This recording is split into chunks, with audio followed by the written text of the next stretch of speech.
Hi, everyone. My name is Delicia Jones, and I lead strategy and transformation at Good Reason Houston. We are a nonprofit organization on a mission to increase the number of students learning in great public schools. One way that we work to achieve this goal is to partner with local school districts to tackle some of their biggest challenges. One of our transformational district partnerships is with Spring ISD, and today I'm joined by Dr. Lupita Hinojosa, Superintendent of Spring ISD. We're so grateful and thankful for you participating in this interview today, Dr. Hinojosa. So it's March and we are celebrating Women's History Month, and we thought that this was the perfect opportunity to talk to women who are leading education efforts in and around Houston, and to find out about their struggles, their successes, and the advice they have for young females in the education field. So today we have a set of questions for you, Dr. Hinojosa, that we would love to learn more about you and your professional and personal experiences in education. So you ready to get started? Ready to get started. Okay, great. What does your appointment to Superintendent of Spring ISD mean to you? So my appointment as the superintendent in Spring ISD means so much to me.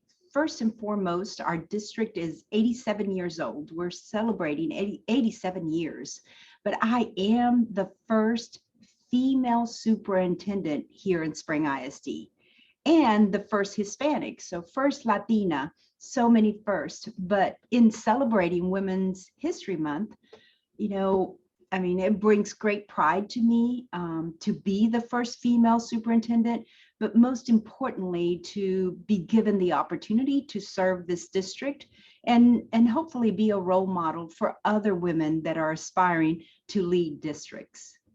That's great. You're making history in women's history. So I love that. I'm making her history. That's right. Her story. Her story. I love it. I love it. What are you most proud of in your professional career? Let's see, what am I most proud of? I have to say, I've completed 30 years in education. And so what I am most proud of are my students.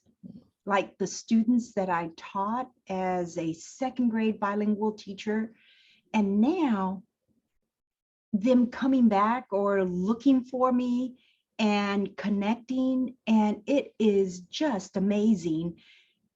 For me, that's what I'm most proud of. I have, for my very first year as a bilingual teacher at Durkee Elementary in HISD, one of my students is a principal here in the neighboring district in Aldine ISD, an elementary principal. And then I just reconnected with one of my other students, which was the last year that I taught second grade. I taught for 5 years. And the last year that I taught at Elliott Elementary, which is in Denver Harbor. And so one of my students reached out to me, and I'll tell you, she sent the email the day that, I was confirmed. And so I'm reading it like at midnight and tears are streaming because she actually remembered all the lessons that we did, the activities that we had, the celebrations, like everything. She detailed it in a long email. It just touched my heart. She is now an assistant professor at the University of California, Santa Barbara. So, and I know that there are many students out there, but what I'm most proud of is the work that I've done directly with students. I've had lots of successes, I believe, in as a teacher, writing curriculum for Houston ISD as a second grade bilingual teacher. That's a great reward. And that's exciting because I got to teach and touch so many children. Becoming an elementary principal of a failing school. Back then, there were unacceptable campuses. Taking it to exemplary with a staff that, just came together as a family. We circled the wagons. We made that big change for students. As I progressed, I would say the other piece that I'm most proud of is becoming the assistant superintendent of school choice, again in Houston. being over the magnet programs, the charters, and all of the student transfers, and being able to take a student selection process, which was done at individual campuses by principals on their own, parents trying to figure out how to drive applications to every single school, to a process that was done centrally, online, very transparent, no one questioning, how did my child make it in and not this one? How did this one get it? So I, again, would say I'm most proud of the work that I've done that has directly impacted students. Yeah, that's really powerful. And you got me teary-eyed just hearing you talk about it. But that's, that's a worthy legacy. That's awesome. What are you most proud of in your personal life? So in the personal life, I would say I am most proud of that I am the daughter of two immigrant parents, first generation Mexican American, born in South Texas, what we call the Rio Grande Valley. If you look that up, one of the most impoverished area of the state. But through public education, I was able to have a great education, elementary, middle, and high school. I had the opportunity to go to the University of Texas, get a solid education, and now being able to live my parents' dreams. They came to this country to have a better life, and I'm able to do that because of the sacrifices that they made for their children and because of public education. And now I would say I am able to take the children that the parents send to our schools, our districts, parents with their dreams and hopes for their children. I'm able to do what public education did for me. Now I'm able to do that for the families that we serve in this district. And we're so grateful that you were able to access publication and it took you on the journey that it took you on, but I doubt it was easy. So what obstacles did you face, particularly as a woman in education, and how did you overcome them? Any career that you choose is going to be difficult. And any career that you're in as a woman of color, you're going to experience challenges. Whether we like it or not, it is still a men's world. And I would say, coming to meetings, being present and being heard. So, being invited to write curriculum or being invited to sit at the superintendent's advisory committee. So I had the, invitation in hand, and people still questioning, like, who are you and why are you here? Taking out my piece of paper saying, I'm Lupita and I got the invitation from the superintendent. So I can come into this meeting, right? So it's those challenges that oftentimes go unseen, that as a woman, you just square your shoulders and you just walk in with confidence and, put your smile on.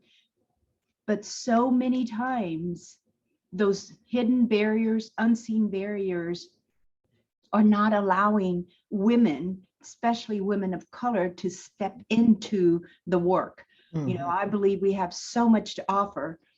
However, if you don't square your shoulders and take that first step, or as they say, there might not be a chair at the table for you, you pull one up and you speak up and you say what you're thinking, and you say there's a reason why you're invited. There's a reason why you're there. So speak up. Don't waste that opportunity thinking in your head and just thinking and thinking and leading the meeting and saying, I should have, I could have, why didn't I say it?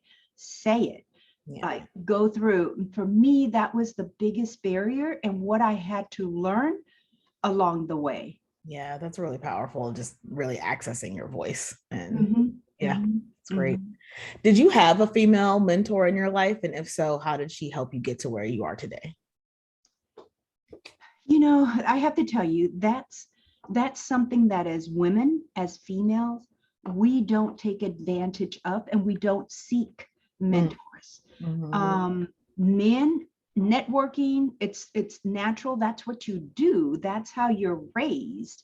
And as women, we don't, or what I see is not all women do that. Not all women, go pull on someone to say, will you be my mentor? Mm-hmm. And what I had was a lot of people along the way that have supported me and have pulled me up. I mean, literally, the reason I'm here is because of all the women that came before me, all the women that lent me a hand.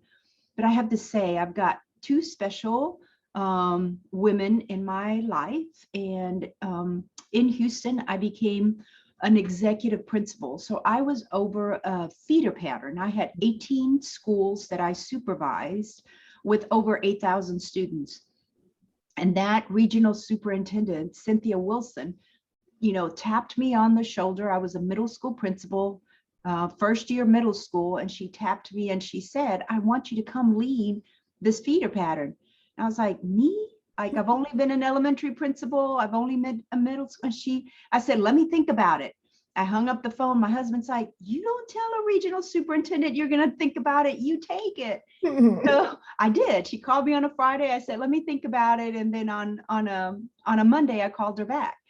And she took me from a principal and helped me become someone that can, take what and now, make a larger impact, make an impact on 18 schools. She coached me along the way. We would sit in meetings that she was in attendance. And then afterwards, she would come and say, well, Lupita, when you said this, you should, think about saying it in this manner. Don't say this, but think about it this way. And I was like, So she was doing the coaching for those 5 years that I spent that time. And I learned to walk into a meeting or into a setting because I observed her. We were building a brand new high school. We had to go into the, what was it? It was like the construction meeting. And we walked in, I'm behind her, I'm following her. She opens it and they're like, ma'am. And she's like, she's a regional superintendent. I would have stopped and I, said, Cynthia walked right in, opened the door. It's a room full of men, architects, construction, all of those engineers. She walked right in, stood and said, I'm the superintendent. What's happening here? And I was like, wow. And so she's coached me along the way. And I'll tell you, when I was announced as a lone finalist, she was here. She came to Spring to be in the room. She continues to coach me even now. On last Friday night, she texted and said, I hope you're home. And I'm like, no, it's 8 o'clock, I'm in the office. She's like, let me tell you. So she'll send me texts along the way. She is amazing. And then I also have Dr. Tracy Wheaton, who is an expert in reading, and that's my passion.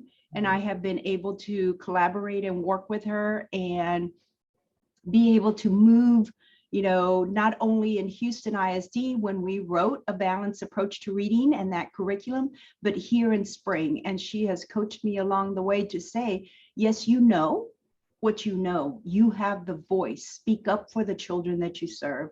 So I really think I've had lots of support along the way, but those two women have continued to pour into me so that I can do the work to serve my community. Yeah, that's great. It's cool to see you light up as you speak about them and knowing they must have had such an authentic impact on your life, which is, I'm sure you were doing the same for so many women. So that's great. What advice do you have for young women in education who aspire to lead? Or what would you tell your younger self at the beginning of your career journey?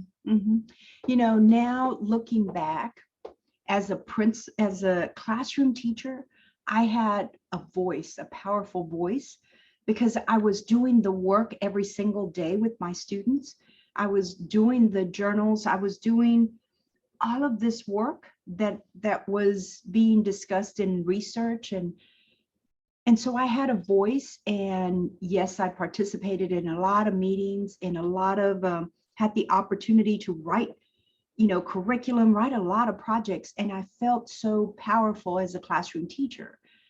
As a principal, I knew what I was doing, but as I started moving into central office, that's where, I started questioning myself. And so for any young woman that is now coming out of the classroom, coming to what we call central office, I would say, don't forget your voice. Stand on what you know. I actually would second guess myself. Once I was in central office leading departments, I started second guessing myself. And so it took me a minute to get, myself grounded and to say, I know what works. I know what these students need. I have been there. I have done that. And so to my younger self, I'd say that, but to all the young women that are out there, I would say, study hard, know your work. Don't sit on your laurels. You keep learning, you keep growing, but then find your voice and speak up and stand firm on what you know. No one else knows what you know, and no one else has that voice but you. So step into it. I love that. Love that. I have to tell myself that too. I love that. Um, why do you think we need more women in the education leadership roles? And what do women bring to this space that's unique? I think as a woman, and I've been really reflecting a lot on this, because yes, it took me a minute to step into this role because of that, there's more work to be done here, and I need to do this, and I'm not ready, or am I not? But I think what we bring to the table is not only all that knowledge and all that passion and all of, that smartness. We have it in us, but we also bring heart. We bring passion. So as we are making those critical decisions every single day for our students, it's not just the knowledge that we have and the systematic way of making decisions, but we also bring that extra sixth sense, that heart and that passion and that empathy. I believe that we bring that to the table. It may be natural to many of us. It's something that is nurtured within us. And I believe that that's important in making decisions. Don't shy away from showing that empathy to help you understand, because you've got the knowledge. You've got to be able to understand the impact in others as you're making your decisions. And so I think as women, we bring that layer to the table that helps us, I'm not going to say make better decisions, but decisions that are focused on the students, on the educators, on the community that we serve.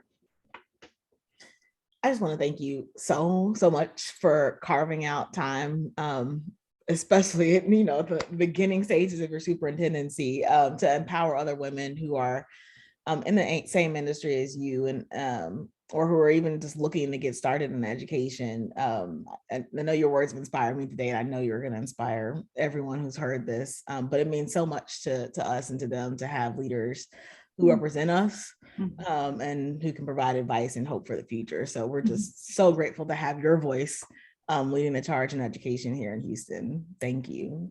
Thank you. And, I have to close with this. And, I say it to children, I say it to teachers. It's what drives me every single day. What my dad, has said to me since, I can remember. I remember up to 5 years old, that there are three things that no one can ever take away from you: your name, your education, and your word.